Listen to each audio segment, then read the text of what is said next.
Boa noite, pessoal. Tudo bem?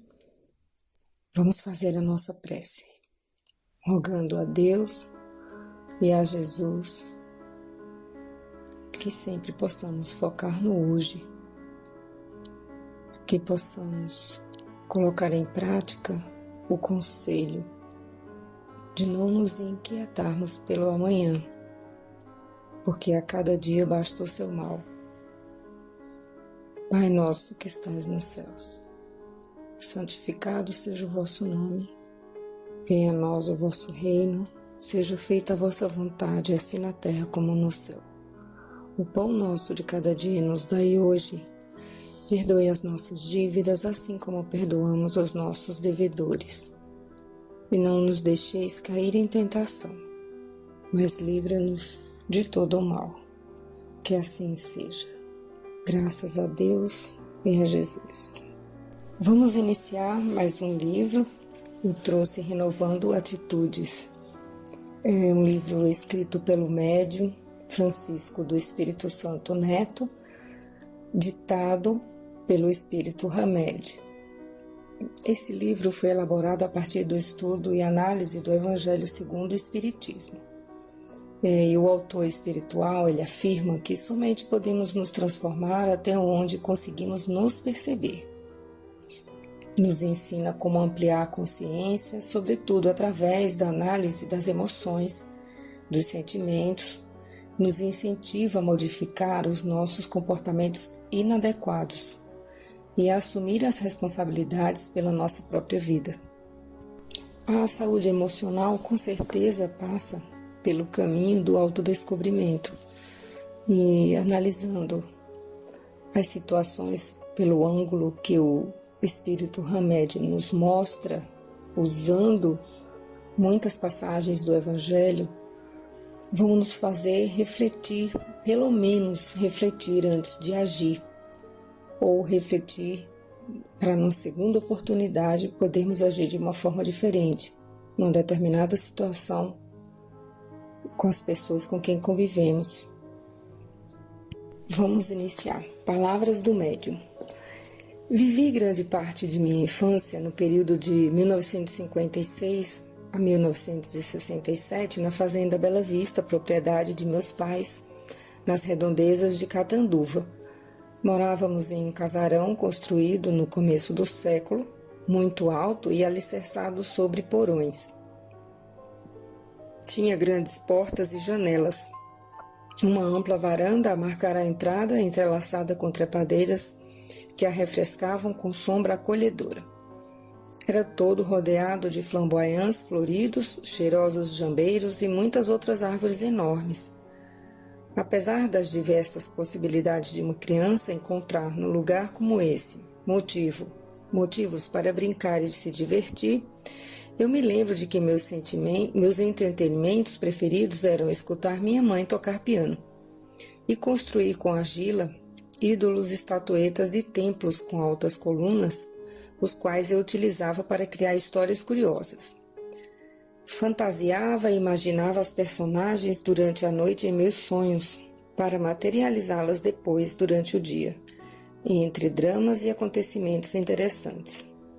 Outro fato que me marcou profundamente foi que, ao amanhecer, quase todos os dias, fazia do criado mudo do meu quarto o altar de uma igreja, gesticulando com as mãos, distribuindo bênçãos para os meus pais e minhas 3 irmãs, além de hóstias de miolo de pão feitas por mim.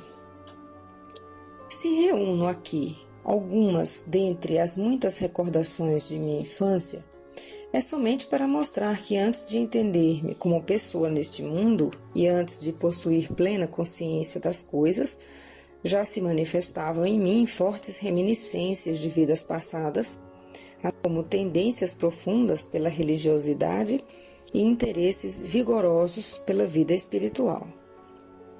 Posteriormente, no início de minha adolescência, mudamo-nos para a cidade, onde me recordo das sucessivas indagações a respeito do fenômeno morte que percorriam minha mente.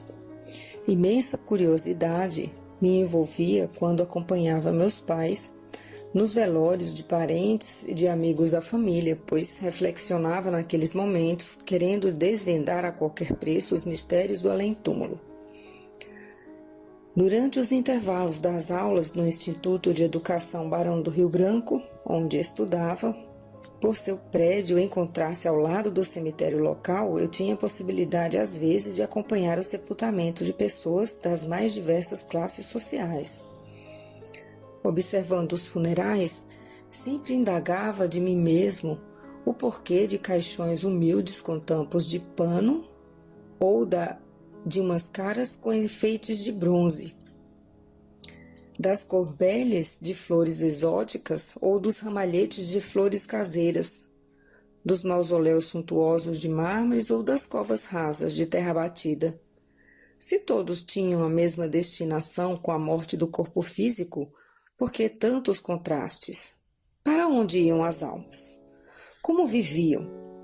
Quais os critérios para se viver bem após a morte? Precisamente aos 17 anos, ao ser tocado pela mediunidade redentora, fui levado a descobrir gradativamente todas as respostas para as perguntas que povoavam há anos meu espírito sedento pelas coisas espirituais. Passei então por diferentes correntes religiosas e em algumas exercitei a mediunidade, aprendendo as primeiras lições sobre a reencarnação e sobre a vida no além.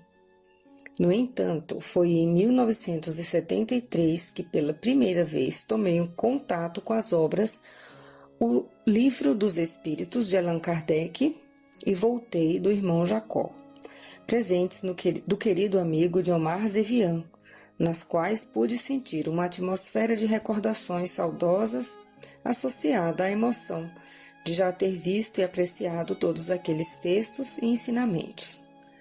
Apesar de há muito o meu instrutor espiritual, Hamed, junto de outros tantos espíritos bondosos que me assistem, estar presente dirigindo minhas faculdades mediúnicas através da psicofonia, somente em novembro de 1974 recebi minha primeira página psicografada.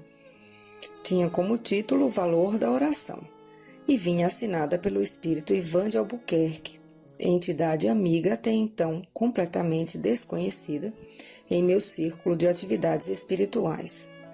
No decorrer desses quase 25 anos nas tarefas da mediunidade, recebi centenas de mensagens realizando o devido exercício de ajustamento e flexibilidade que esses mesmos mentores diziam que eu necessitava ter para ser um elemento mais afinado com eles, para adquirir boa receptividade e produzir convenientemente. Ao longo desses anos, aprendi a admirar o bem cada vez mais, e por meio dele edifiquei, com outros tantos amigos, a Sociedade Espírita Boa Nova, nascida de um trabalho despretensioso de um grupo de jovens em 1981. Os anos passaram e as atividades na área mediúnica se mesclaram com as da área social. Os caminhos se alargaram e a luz continuou sempre a atingir todos nós. Nos últimos anos surgiram em nossa sociedade, para nossa alegria, vários empreendimentos ligados à área do livro espírita, sob a inspiração do mundo maior. Clube do Livro, Banca do Livro, Livraria Espírita, distribuidora e recentemente a editora. Nada acontece por acaso. Assim, refletindo, consigo visualizar claramente toda a fase de preparação pela qual passei, a fim de poder, hoje, contribuir humildemente com meus poucos recursos de médium no trabalho iluminado do Espiritismo. Agradeço ao bom Mestre Jesus, bem como aos nobres e generosos mensageiros espirituais, a oportunidade de estar colaborando com os leitores deste livro de Hamed, em que servi de simples intermediário, que esta obra possa inspirá-los em seu dia a dia, colocar luz em seus caminhos e dar-lhes entendimento diante dos obstáculos. Agora uma palavra do Espírito Hamed. Recordo-me de que, no final de 1972, registrei pela primeira vez a presença amiga do meu instrutor espiritual, Hamed. Experimentei durante todo o tempo em que transmitia suas palavras pela psicofonia semi-inconsciente, uma sensação nova que me envolveu o coração numa serena atmosfera fluídica. Uma paz imensa tomou conta de todo o recinto envolvendo os que ali participavam das tarefas da noite. Ele afirmava nesse encontro que seus laços afetivos se prendiam de modo vigoroso aos elementos do grupo ali presentes, e particularmente se dirigiu a mim, reiterando os vínculos espirituais que tínhamos, decorrentes das diversas experiências que juntos vivemos nos muitos séculos das eras distantes. Oportunamente soube outras particularidades de nossas encarnações através dos constantes contatos mediúnicos com ele, em que dizia, entre outras coisas, que antes da era cristã já tínhamos vivido várias vezes juntos no Oriente e especificamente na milenar Índia. Hamed é o pseudônimo que ele adotou, alegando sentir-se assim mais livre para desempenhar os labores espirituais que se propôs a realizar na atualidade. Mais tarde, também me confidenciou que na França do século XV participou do movimento jansenista, precisamente no convento de Port-Royal des Champs, nas cercanias de Paris, como religioso e médico. Costuma mostrar-se espiritualmente, ora com roupagem característica de um indiano, ora com trajes da época do rei francês Luís XIII. Em meus encontros com ele durante o sono, pude guardar com nitidez seu semblante sereno e ao mesmo tempo firme, o que facilitou a descrição precisa que fiz ao pintor catanduvense Morgille, que o retratou em 1988 com muita originalidade. Hamed tem sido para mim não somente um mestre lúcido e lógico, mas também um amigo dedicado e compreensivo. Recebo sempre suas lições com muita atenção e carinho, porque ele tem mostrado possuir uma sabedoria e coerência ímpares, quando me orienta sobre fatos e ocorrências inerentes à tarefa na qual estamos ligados no Espiritismo. Explica-me demoradamente, quando preciso, as causas reais dos encontros, reencontros e desencontros com as criaturas e o porquê das dores e conflitos do hoje, mostrando-me sempre a origem dos fatos, verdadeiros motivos que culminaram nos acontecimentos agradáveis e desagradáveis do presente.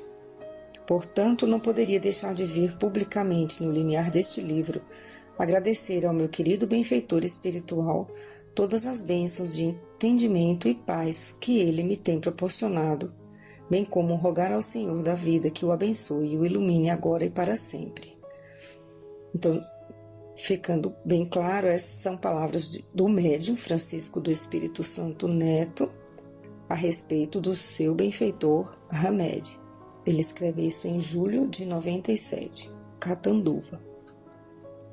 Hamed é uma palavra de origem árabe. Renovando atitudes. Recolhemos trechos de algumas mensagens de O Evangelho segundo o Espiritismo, para tecer alguns comentários aos leitores amigos, na esperança de que possam renovar suas atitudes sob a inspiração de Jesus Cristo. Estudar e refletir sobre a profunda sabedoria do Mestre, emérito conhecedor da psique humana, a qual ele sabia ser a fonte das causas reais dos sofrimentos, nos torna mais francos e honestos com nós mesmos e com os outros, e nos possibilita a extinção de nossas reações neuróticas nas múltiplas situações da vida. Reações essas que nos impedem o autoconhecimento e anulam toda e qualquer possibilidade de relacionamento sadio e sincero com os outros. O Mestre sabia das nossas dificuldades de perceber a realidade, dos esconderijos psicológicos que edificamos como métodos de defesa e dos inúmeros papéis e jogos que cultivamos inconscientemente para não assumir responsabilidades ou para camuflar nossas diversas predisposições. O Evangelho, à luz da obra de Kardec, retém um enorme manancial para edificarmos nossos valores morais na renovação de nossas atitudes e para redescobrirmos nossas verdadeiras potencialidades, que herdamos da paternidade divina. As armadilhas do ego, as presunções da ilusão, as dependências e inseguranças, as falsas vocações ou as reais tendências podem ser identificadas com clareza se examinarmos com atenção nossos limites, fazendo auto-observação da vida em nós e fora de nós mesmos. Ao apresentarmos estas páginas aos leitores amigos, não temos a pretensão de impor regras ou determinar caminhos, nem mesmo regulamentar quais são as melhores atitudes a serem tomadas. Por termos plena consciência da imensa diversidade dos níveis de amadurecimento dos seres humanos, regidos como todos estamos pela lei das vidas sucessivas, compreendemos que cada ser está num determinado estágio evolutivo e, portanto, fazendo tudo o que lhe é possível fazer no momento, ou seja, conduzindo-se no agora com o melhor de si mesmo. Tomemos a natureza como exemplo. Entendemos que passaríamos por incoerentes se censurássemos um botão de rosa ainda fechado por não estar já totalmente desenvolvido ou aberto, ou se recriminássemos uma roseira por não ter dado a mesma quantidade de botões do que a roseira plantada a seu lado e cultivada no mesmo canteiro. Na realidade, afirmar aos outros quais atitudes eles deveriam ter é desrespeitar sua natureza íntima, ou seja, seu próprio grau de crescimento espiritual. O conteúdo deste livro tem a intenção de contribuir para que todos nós possamos reflexionar sobre o porquê das atitudes humanas, a fim de poder entendê-las em seus diversos matizes comportamentais e, como consequência, melhorar a nós próprios, reconstruindo-nos ou transformando-nos interiormente para que o reino dos céus se edifique dentro de nós mesmos. Não podemos assegurar que nestas páginas vocês encontrarão sempre interpretações novas e inéditas, pois sabemos que existem excelentes obras amplamente habilitadas a dar grande contribuição, da mesma forma que outros tantos companheiros poderão suprir nossa dificuldade de expressão com maior competência e destreza. Como o nosso livro trata de nossas interpretações pessoais, gostaríamos que os leitores se dessem conta de que talvez a maior dificuldade que enfrentamos para entender novas ideias seja a tendência que temos de retomá-las ou tentar explicá-las utilizando nossa maneira habitual de ver e sentir, e retraduzindo tudo em linguagem coloquial e convencional. Finalizando, agradecemos a atenção para conosco e endereçamos nosso livro como uma singela contribuição a todos aqueles que sinceramente buscam o caminho do autodescobrimento, tendo Jesus Cristo não só como terapeuta do corpo e da mente, mas também como modelo e preceptor de almas. Catanduva, julho de 97, Hamed. Primeiro, tua medida. Essa é uma parte do capítulo 10, item 11. Não julgueis a fim de que não sejais julgados, porque vós sereis julgados segundo houverdes julgado os outros, e se servirá para convosco da mesma medida da qual vos servistes para com eles. Capítulo 10, item 11. Toda opinião ou juízo que desenvolvemos no presente está intimamente ligado aos fatos antecedentes. Quase sempre todos estamos vinculados a fatores de situações pretéritas, que incluem atitudes de defesa, negações ou mesmo inúmeras distorções de certos aspectos importantes da vida. Tendências ou pensamentos julgadores estão sedimentados em nossa memória profunda. São subprodutos de uma série de conhecimentos que adquirimos na idade infantil e também através das vivências pregressas. Censuras, observações, admoestações, superstições, preconceitos, opiniões, informações e influências do meio, inclusive de instituições diversas, formaram em nós um tipo de reservatório moral, coleção de regras e preceitos a ser rigorosamente cumpridos, do qual nos servimos para concluir e catalogar as atitudes em boas ou más. Nossa concepção ético-moral está baseada na noção adquirida em nossas experiências domésticas, sociais e religiosas, das quais nos servimos para emitir opiniões ou pontos de vista, a fim de harmonizarmos e resguardarmos tudo aquilo em que acreditamos como sendo verdades absolutas. Em outras palavras, como forma de defender e proteger nossos valores sagrados, isto é, nossas aquisições mais fortes e poderosas que nos servem como forma de sustentação. Em razão disso, os frequentes julgamentos que fazemos em relação às outras pessoas nos informam sobre tudo aquilo que temos por dentro, explicando melhor a forma e o material utilizados para sentenciar os outros residem dentro de nós.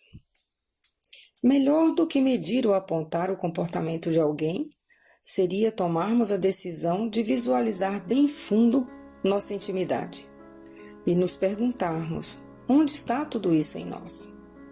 Os indivíduos podem ser considerados, nesses casos, excelente espelho no qual veremos quem somos realmente. Ao mesmo tempo, teremos uma ótima oportunidade de nos transformar intimamente, pois estaremos analisando as características gerais de nossos conceitos e atitudes inadequados. Só poderemos nos reabilitar ou reformar até onde conseguimos nos perceber, ou seja, aquilo que não está consciente em nós, dificilmente conseguiremos reparar ou modificar. Quando não enxergamos a nós mesmos, nossos comportamentos perante os outros não são totalmente livres para que possamos fazer escolhas ou emitir opiniões. Estamos amarrados a formas de avaliação, estruturadas nos mecanismos de defesa, processos mentais inconscientes que possibilitam ao indivíduo manter sua integridade psicológica através de uma forma de auto-engano.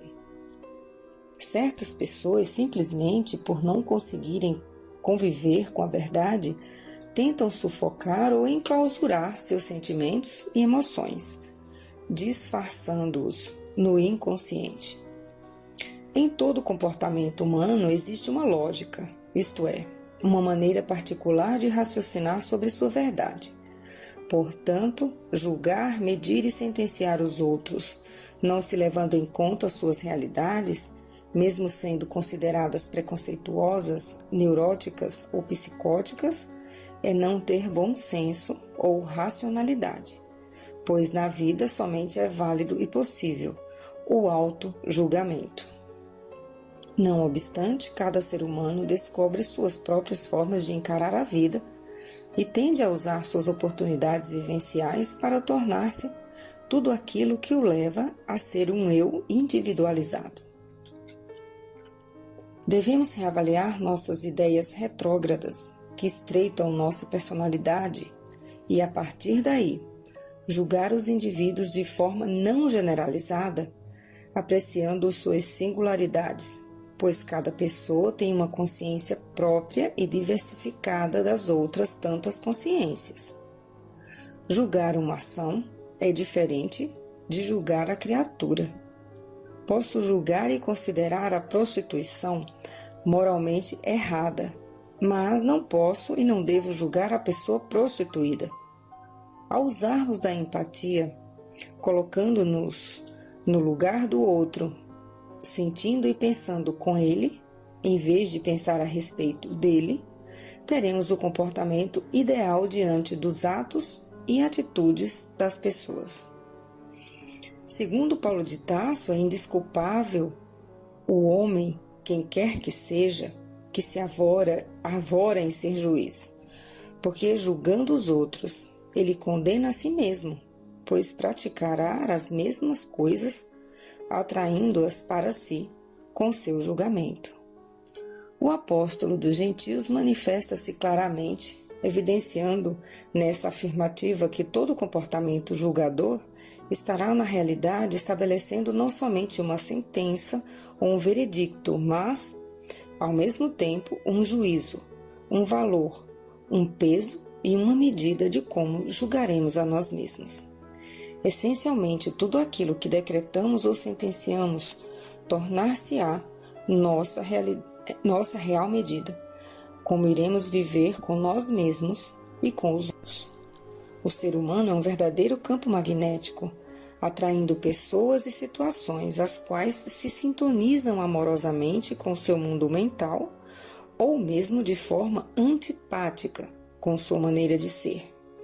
Dessa forma, nossas afirmações prescreverão as águas por onde a embarcação de nossa vida deverá navegar. Com frequência, escolhemos, avaliamos e emitimos opiniões e, consequentemente, atraímos tudo aquilo que irradiamos. A psicologia diz que uma parte considerável desses pensamentos e experiências, os quais usamos para julgar e emitir pareceres, acontece de modo automático, ou seja, através de mecanismos não perceptíveis.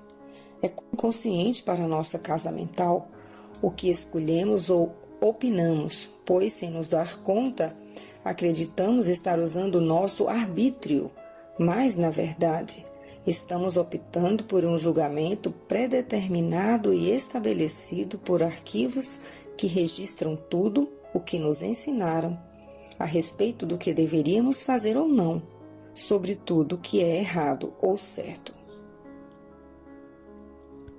Vamos encerrar por aqui e continuamos na próxima semana.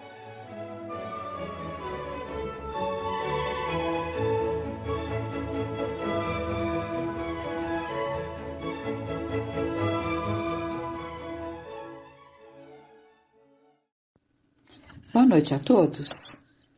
Dando início então ao nosso encontro, vamos buscar uma página do livro Na Seara do Mestre de Vinícius, Não se turbe o vosso coração. Ele começa com o ensinamento de Jesus que nos foi trazido por João. Não se turbe o vosso coração, crede em Deus, crede também em mim. O coração humano vive inquieto e aflito, precisamente porque carece de fé, a virtude que gera e mantém a serenidade de espírito, a segurança inabalável, qualquer que seja a conjuntura em que nos encontremos. Então, evidentemente, ele afirma acertadamente que é a falta de fé que nos leva a esse estado de inquietude e aflição, é a carência de fé. Por isso, o médico do corpo e da alma preceitua o remédio que cura todas as tribulações. Crede em Deus, crede também em mim. Crer em Deus é crer na vida, no testemunho positivo, concreto e real do universo, desse universo do qual fazemos parte integrante. É crer na infinita criação, nos mundos e nos sóis de todas as grandezas, cujo número é incontável. É crer, em suma, nas realidades externas e internas, isto é, na vida que nos cerca e na vida que palpita em nosso eu, onde fala a inteligência, onde se manifesta a vontade, onde vibra o sentimento. Então, essa vida palpita no nosso eu, que é onde se expressa a nossa vontade, onde fala a nossa inteligência, onde vibra o nosso sentimento.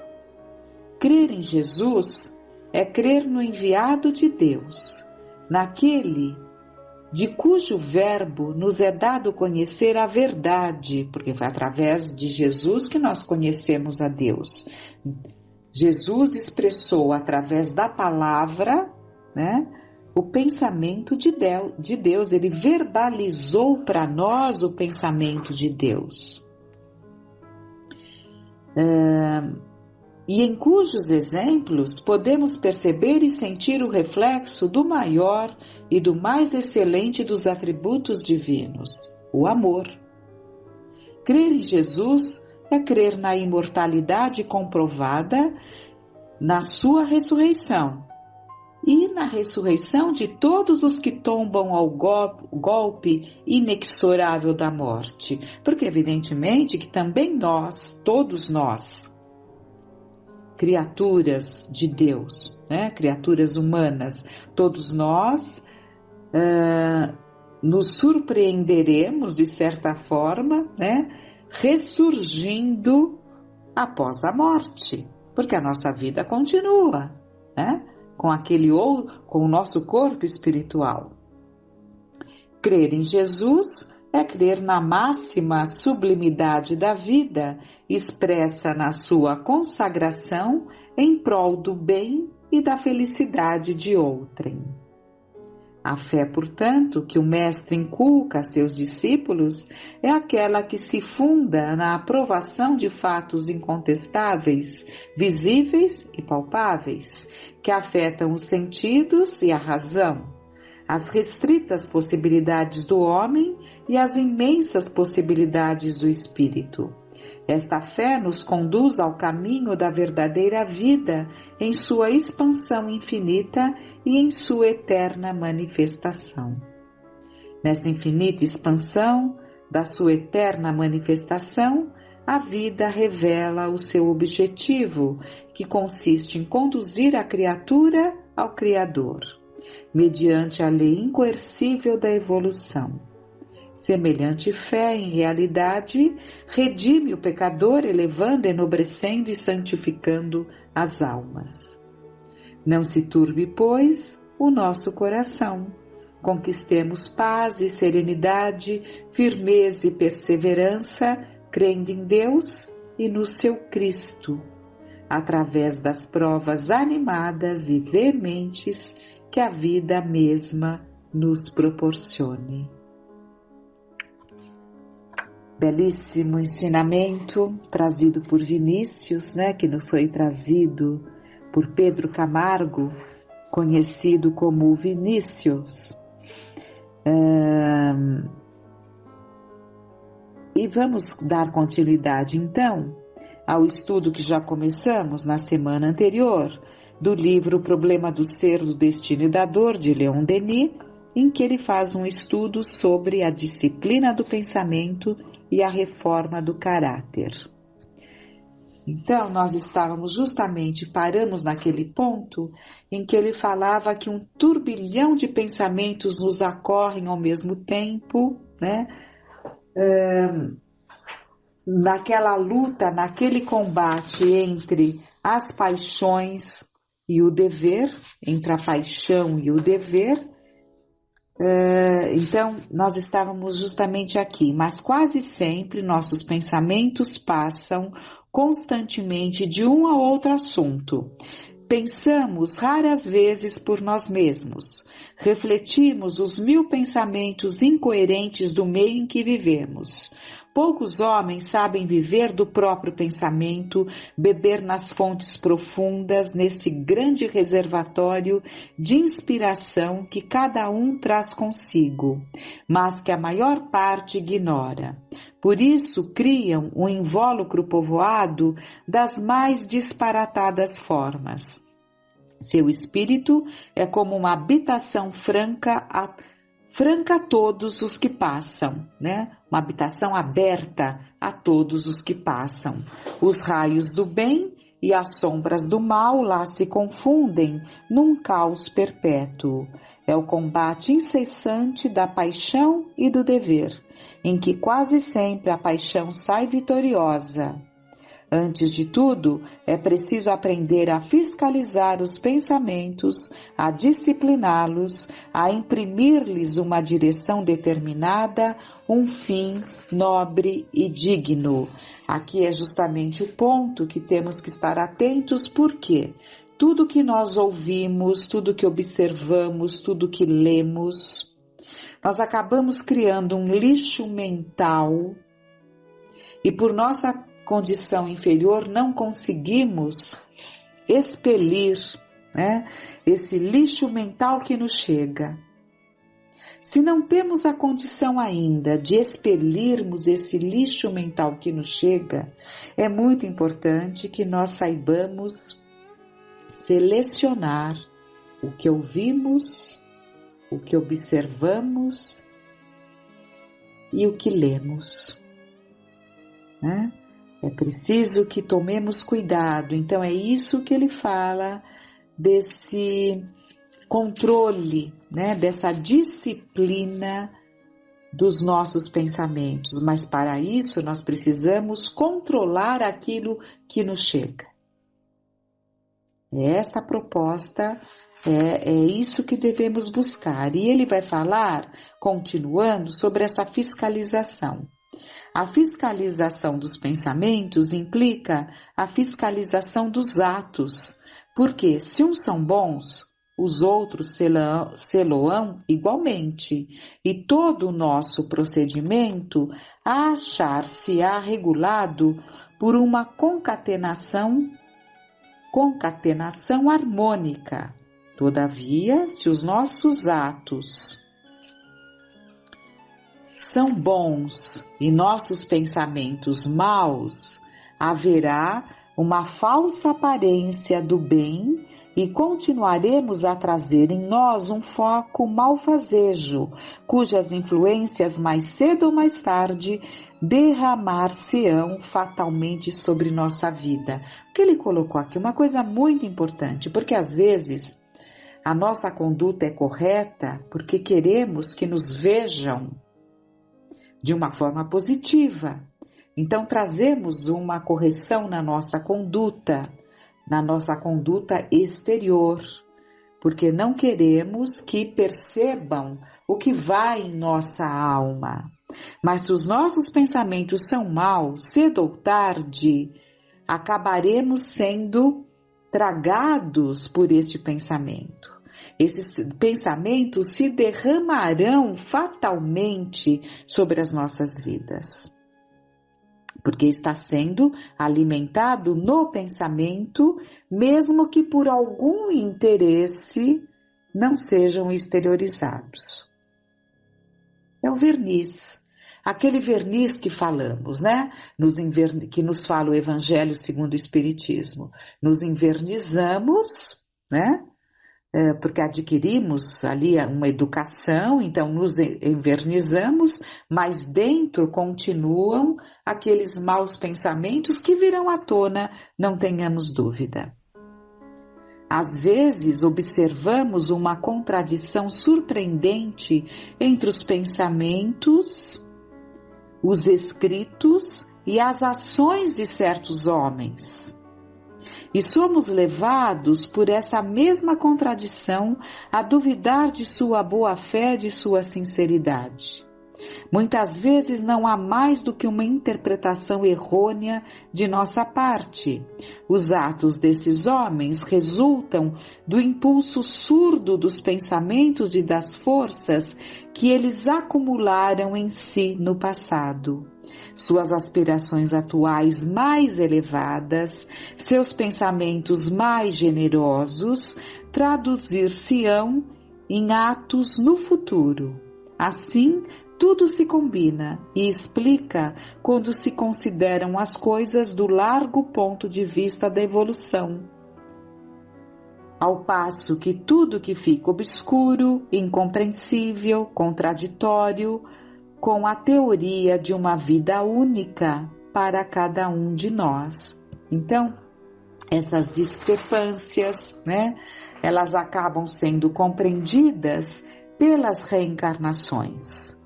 Então, o homem traz já uma propensão a determinadas aspirações atuais mais elevadas, mas como ainda traz coisas do passado, elas podem se manifestar em determinados momentos. Mas se nós tivermos uma visão mais ampla de todo ser, como alguém que está num processo evolutivo, trazendo as suas experiências, nós compreenderemos essas situações, né?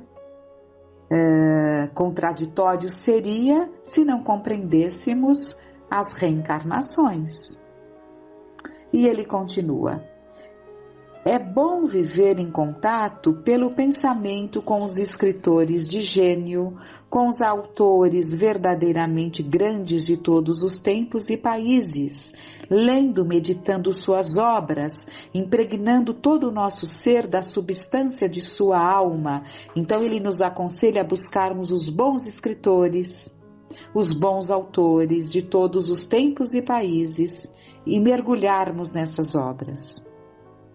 As radiações de seus pensamentos despertarão em nós efeitos semelhantes e produzirão com o tempo modificações de nosso caráter pela própria natureza das impressões sentidas. Então não desprezemos as boas leituras que chegam a nós de grandes escritores e grandes homens. Não desprezemos. É necessário escolhermos com cuidado nossas leituras, depois amadurecê-las e assimilar-lhes a quintessência. Em geral, lê-se demais, lê-se depressa e não se medita.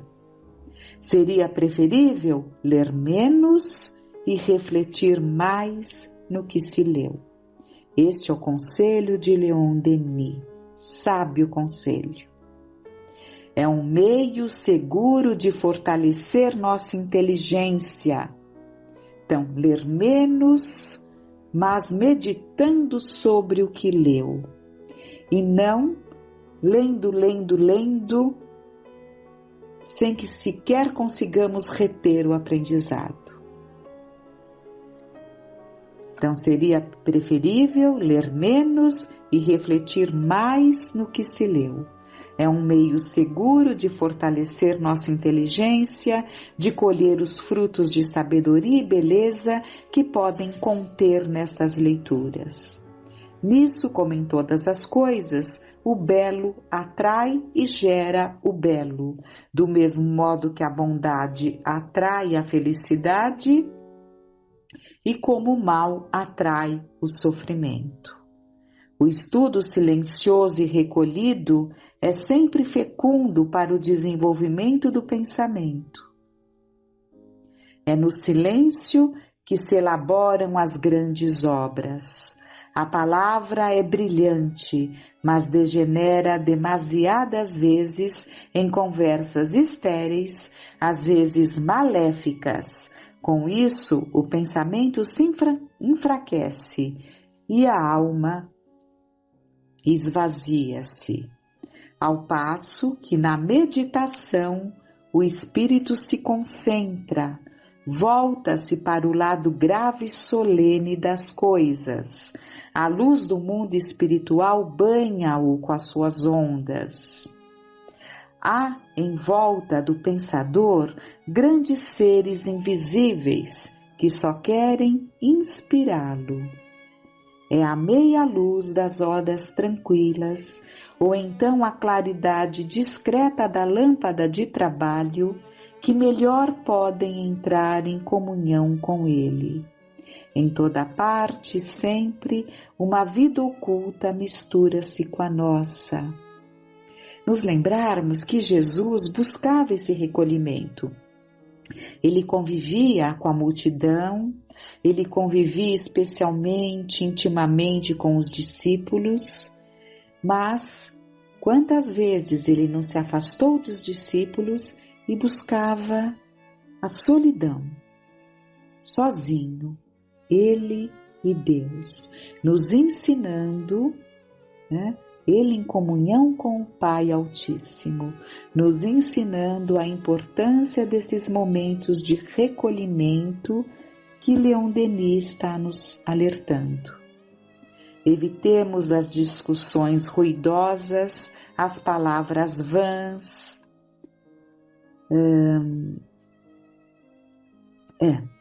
Estamos aqui. Evitemos as discussões ruidosas, as palavras vãs, as leituras frívolas. Sejamos sóbrios em relação aos jornais, pois a sua leitura, fazendo-nos passar continuamente de um assunto para outro, torna o espírito ainda mais instável. Evidentemente que ele não está dizendo para não ler jornal, mas sejamos sóbrios em relação aos jornais. Então, ler ali o necessário, né?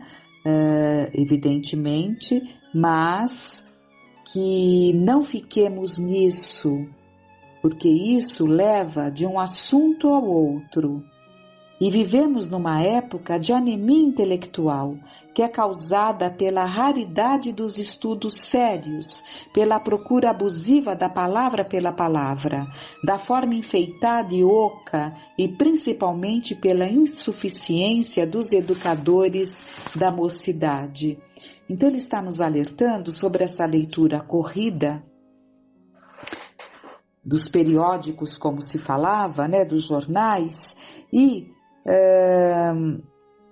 nos faz pensar em como a nossa leitura hoje, essa leitura moderna, que nos leva ali, pensando aí nos meios de comunicação atuais, né? Essa leitura rápida, essa chuva de informações, esse turbilhão de informações que nos chegam, como é prejudicial para o nosso intelecto. Se ele diz que já se vivia numa época de anemia intelectual, como será que estaremos, né? Hoje que vivemos essa enxurrada de informações e que não se chega a nada, pelo contrário, trazendo ali tanta dificuldade para concatenarmos as nossas ideias e termos as nossas próprias ideias. E ele alerta aqui, finalizando por hoje, sobre a insuficiência de educadores da mocidade, né? Então ele nos traz grandes alertas para nós refletirmos, para nos debruçarmos nestas páginas que estão ao alcance de todos nós. Hoje não precisamos nem ter o livro físico em mãos, né? Todas essas leituras estão ao nosso alcance, que possamos refletir sobre todas essas considerações que vêm também de um sábio, Leon Denis, que deu sequência ali aos trabalhos de Allan Kardec, né? E que nos traz tantas coisas positivas para refletirmos, para analisarmos, para nos posicionarmos melhor nas nossas vidas, evitando, como logo no texto inicial, as inquietações, as aflições nascidas da nossa carência de fé. E como chegarmos a esta fé? Seguindo esses conselhos que vimos em seguida, né? Buscando ali meditar, a leitura, a meditação, para interiorizarmos esses bons pensamentos.